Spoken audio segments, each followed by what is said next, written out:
I know I'm supposed to be mad at the National Hockey League and all that, but they are dropping the puck on Saturday night. Everybody's getting ready, including our NHL writer, Jesse Spector. My name is Tom Vandervoort. Jesse's on the road.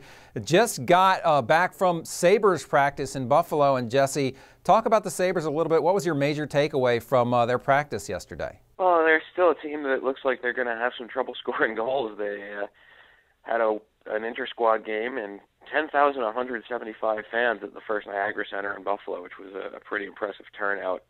It was a 1-1 game and 10 rounds of a shootout after that 10 shooters in a shootout after that to decide it, and only one goal in that shootout.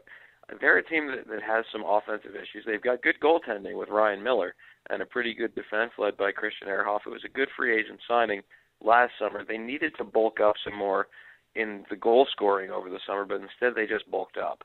They added John Scott as their only free agent acquisition of any kind of consequence, and he's an enforcer who gets a one-year deal at $600,000. Well, they traded Derek Roy, a second-line center, for Steve Ott, who's going to be pretty much a third-liner, probably on the wing, and is more of an irritant than anything else on the ice. He's not a great scorer or offensive threat.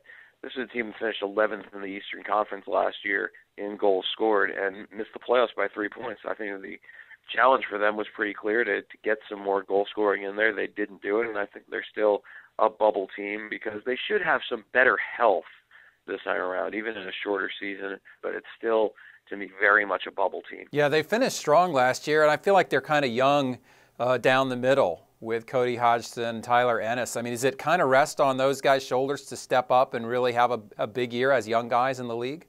Yeah, and that's going to be difficult in a 48-game season over 99 days because you're going to have some issues with growing pains. And Tyler Ennis, I talked to him, and he said that he doesn't think that will be an issue, but that's really tough to avoid. It's a difficult league to play in, and that's a difficult position to play because you got a lot of responsibilities.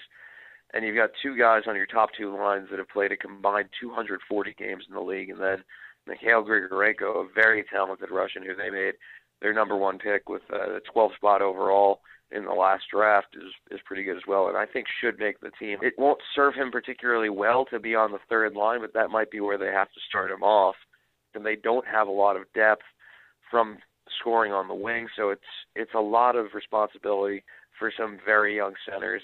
The good news is, with Ennis and Hodgson and Grigorenko, they're very well set up for the future.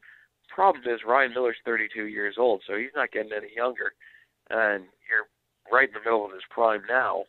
You need to be able to put a better team on the ice to support him and really help the Buffalo Sabres get back to where they want to be. All right, very good. Last question before I let you go. Where do you see this team finishing in the conference? What I hear you saying is it's going to be a fight to make the playoffs. Yeah, it is. It's going to be somewhere in that 7 to 10 range, I think. They're a talented team, and a lot of it's going to depend on health and how those young guys wind up performing. If they're a little bit ahead of schedule of where they should be, the Sabres will be in the playoffs. If they struggle a bit or if they have some major health concerns over the course of that short season, they'll probably miss the playoffs for a second straight year. All right, there you go. Now, where are you headed next, Jesse, before I drop you here? Next up, it's Toronto and the circus that always is. Yes, very good, especially now with Brian Burke gone. All right, listen, thanks so much, Jesse. We'll catch up with you and talk about the Leafs here in a little bit. All right, sounds good.